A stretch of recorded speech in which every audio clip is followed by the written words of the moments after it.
Colorado flows to the sea. Through rock and sand, canyon and cliff, through the towering formations of the sun-drenched desert, the Colorado flows to the sea. From the towering mountains of Colorado, from the rugged mountains of Wyoming, from the lofty mountains of Utah, from the rolling mountains of New Mexico, come the tributaries of the Colorado, collecting the runoff from more than 100,000 square miles of high plateaus and mountain valleys. The Yampa, the White, and the Roaring Fork, the Mini Maud, the Price, and the San Rafael, the Tomichi, the Eagle, and the Uncompahgre, the Sandy, the Chaco, the Cochetope, and the Green, the Gunnison, and the San Juan, down to the Colorado. Stained with the soil of 5 states, the river cuts deep into the desert, into the high walls of Glen Canyon. For 170 miles, Glen Canyon carries the muddy river through the parched red rocks of southeastern Utah, into the sandstone cliffs of northern Arizona. For 40 years, men planned and designed the means to regulate the flow of this river. Every contour of the canyons was mapped and surveyed in the search for the best dam site. In 1956, these men were rewarded for their efforts as the first blast began the construction of the giant Glen Canyon Dam.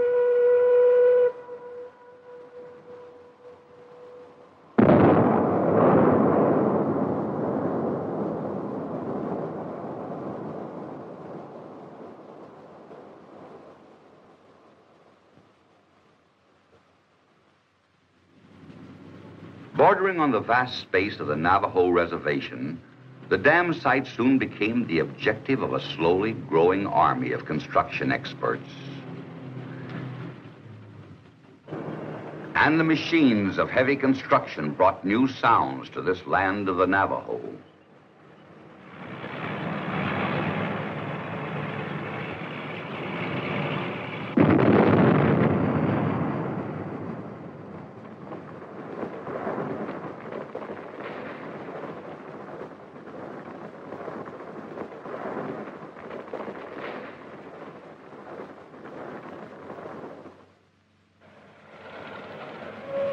New highways were built to reach the dam site, through Arizona and through Utah.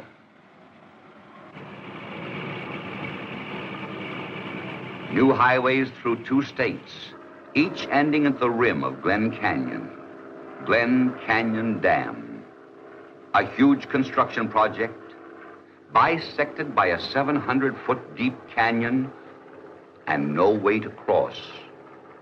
The only answer was a bridge. A long, high steel span to link the canyon rims. Construction of the bridge was soon underway.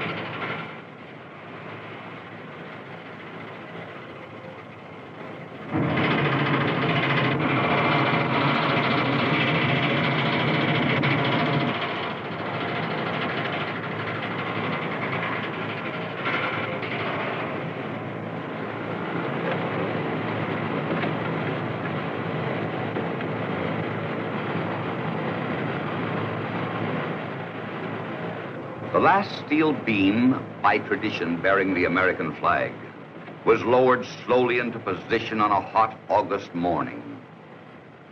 And within a few months, the bridge was finished, completing the world's highest steel arch bridge. It was acclaimed the most beautiful bridge in America, open to traffic in 1959. With the opening of new highways and the new bridge, tourists began coming to watch the construction of giant Glen Canyon Dam. The guides point out that the 710-foot-high dam is part of a vast undertaking called the Colorado River Storage Project. Many large and small dams will be constructed on the tributaries of the Colorado. But Glen Canyon Dam will be the key structure in this plan for expanded use of water throughout the upper basin states. Glen Canyon Dam's role in the project will be to store great quantities of water to meet downstream commitments. It will not provide irrigation directly, but its priceless reservoir will make possible increased use of far distant upstream tributaries. As a byproduct, valuable electrical energy will be carried over a federal backbone transmission system to meet the need of growing cities and industries. To prepare the canyon, to make it safe for workers below, a group of daring men called high scalers had to comb the canyon walls, removing loose rock.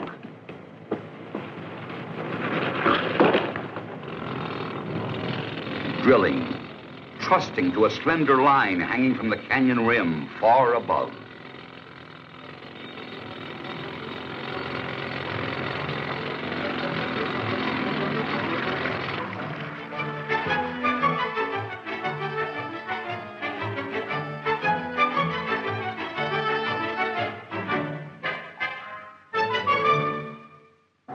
Meanwhile, at river level, men with drills, dynamite, and mucking machines began to bite into the sandstone walls.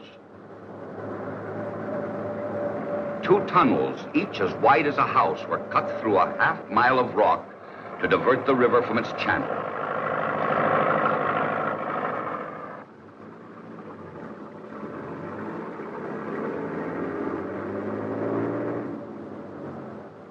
In February cold, when the distant mountains slept under a blanket of winter snow, the low flows of the muddy Colorado slipped by the dam site.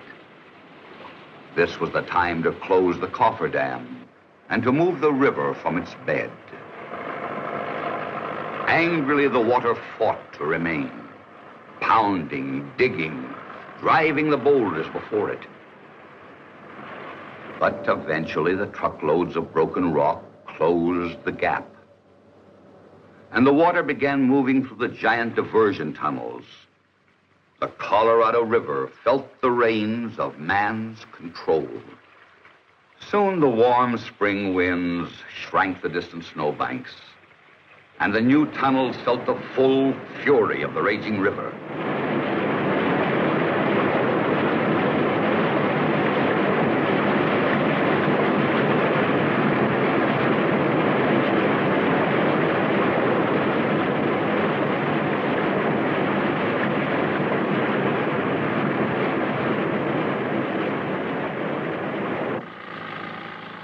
High above the tunnels on the rock walls of the canyon, men and machines began to cut the keyways, huge notches extending from the rim to the river. The concrete of the dam will be fitted into these keyways to anchor the giant structure into the canyon walls.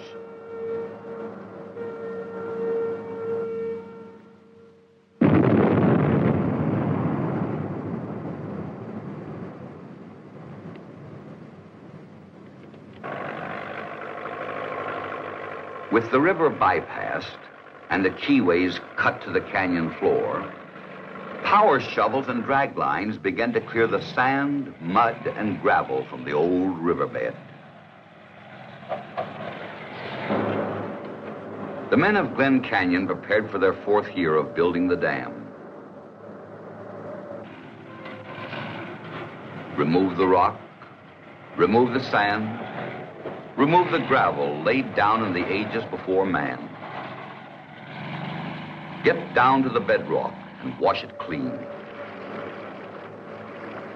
137 feet below the river, the sandstone was laid bare to the sun, ready to receive the massive concrete of Glen Canyon Dam.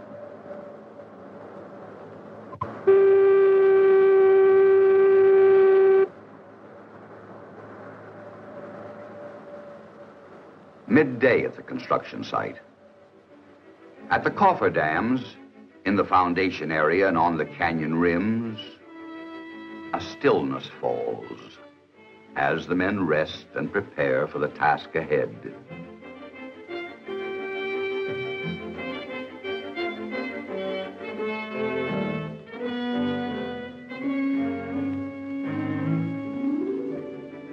Midday at the town of Page, 2 miles away. Lunchtime for the wives and families. Page is a city carved from the raw desert when the work of the big dam first began. More than 900 trailers accommodate many of the construction workers and their families. Page was planned for people who want to live in a clean, ordered community, for people who want schools, doctors, stores, and churches, for people who will live here and operate the dam and power plant in years to come. They shop in modern air-conditioned stores, and they have created ways to use their leisure.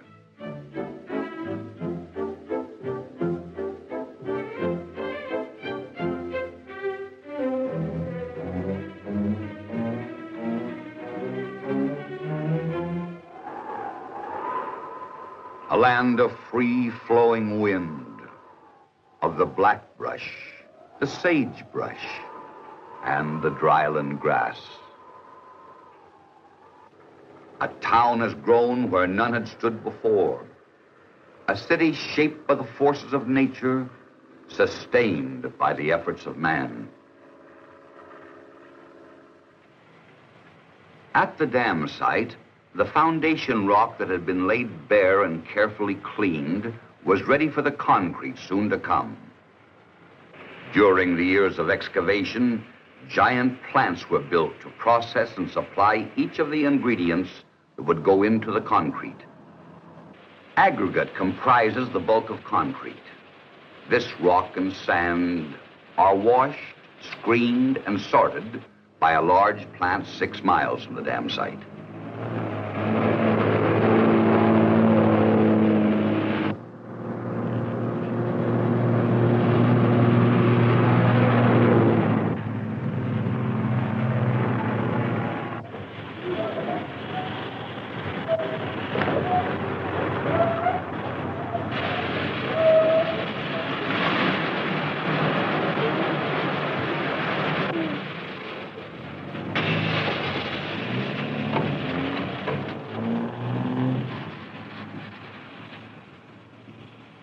The aggregate is stored on the rim of Glen Canyon to await delivery by underground conveyor belt to the mixing plant. 188 miles south of the dam site, a new cement plant has been built to convert the limestone and other minerals into 3 million barrels of cement for Glen Canyon Dam. A truck loads and leaves this plant approximately every 40 minutes, day and night.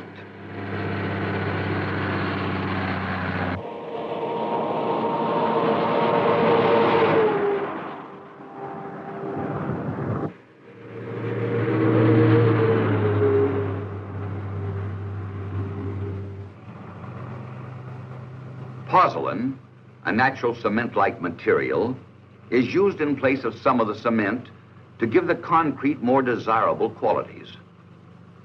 Pozzolan is obtained from a volcanic deposit near Flagstaff. There it is finely ground and trucked to the dam site. Even the water to be mixed with the concrete requires a plant. A mammoth refrigeration plant, the largest yet used in building a dam. Here, ice is produced in vast quantities to be used in place of some of the water in the mixed concrete. The refrigeration plant also cools water to be pumped through tubing embedded in the dam itself. The cold water carries away chemical heat generated as the concrete cures. And the most important plant of all, the mixing plant. Perched like a fortress on a ledge of the canyon, this towering plant is as high as a 20-story building. Ingredients are fed into this plant where they are measured, mixed, chilled, and tested to produce heavy, wet concrete. The final step is the swift lowering of the concrete from the mixing plant into the canyon. Great cables attached to moving towers on each rim swing the buckets to any spot in the dam or power plant.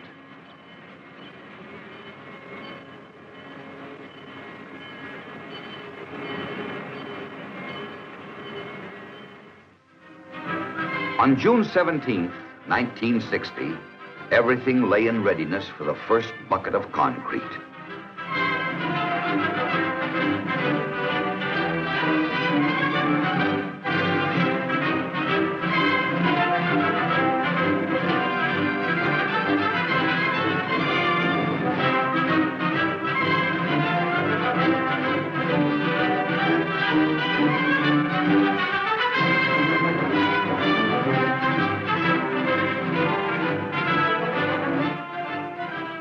A large crowd assembled on the high bridge to watch the operations far below. Almost 4 years had been spent in the canyon, excavating, building plants, getting ready. But all preparations were now at an end, as the elaborate machinery that would feed concrete to the great dam was set in motion.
The Secretary of Interior had pulled the lanyard, releasing the first 12 cubic yards of concrete onto the rock floor.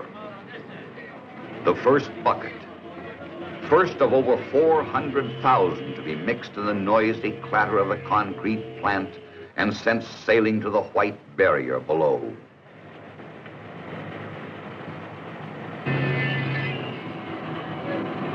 That's RED.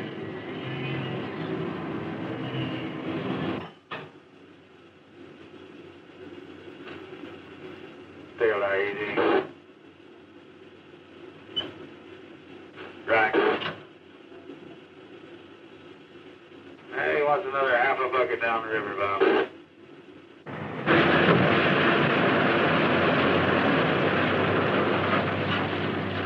Go on, Highball.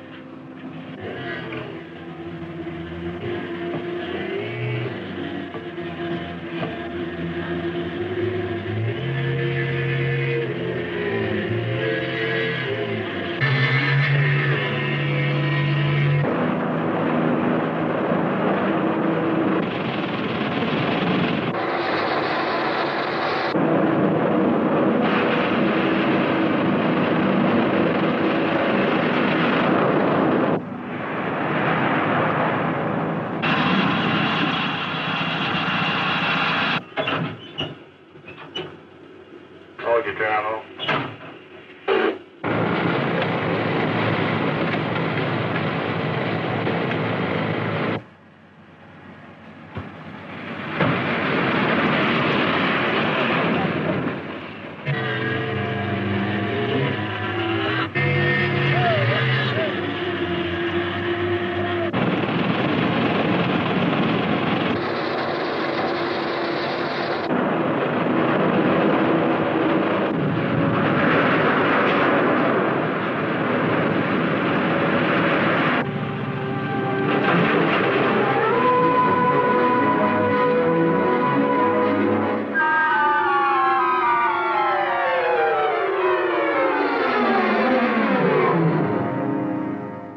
The dam is built in blocks that will be later sealed together with cement grout to make the dam a single solid concrete mass. The biggest individual blocks are 70 feet wide and 220 feet long. From the canyon rim, the scene appears to have little activity. An army of workmen virtually hidden in the Great Canyon.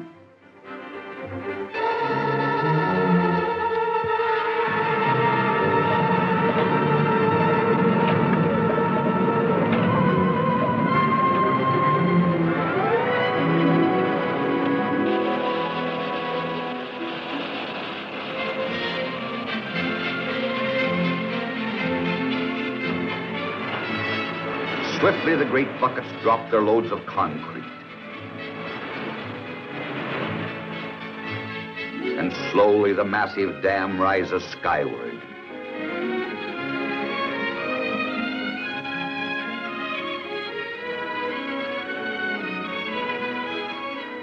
As actors in the drama of the Colorado, the workmen in the canyon below now hold the stage. But soon other men will have their turn. Men who now wait and prepare. In a plant near Flagstaff, men fabricate the penstocks, giant steel pipes that will carry the cold, clear water through the dam to drive the turbines and generators. Some of the penstock sections weigh as much as 100 tons. Trucks carrying these to the dam site can travel only 15 miles an hour. Cities and industries in the Intermountain West wait for electrical energy that will come from Glen Canyon Dam. Farmers and ranchers in Colorado, Wyoming, Utah, and New Mexico wait for irrigation projects made possible because Glen Canyon Dam and other storage units will control the upper Colorado River.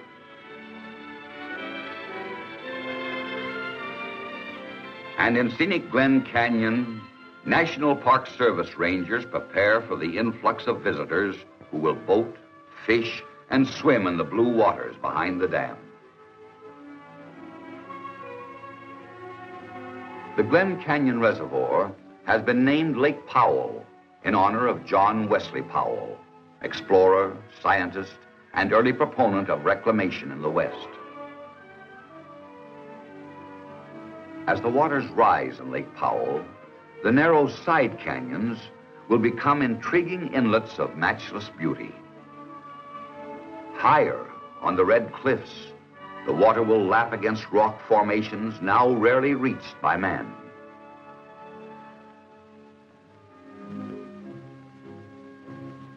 A new hour has come for Glen Canyon, for the Colorado River, and for the people who look to the river for the benefits it can bring. The harsh sounds of drag lines and power shovels have echoed through the desert canyon, but they are heard no more. Now the roar of concrete mixers, sandblasters, and pumps fill the air. But these too will shortly be gone. Soon the hum of generators will replace the sounds of construction in the deep gorge. And Glen Canyon Dam will endure, an important and noble venture for tomorrow.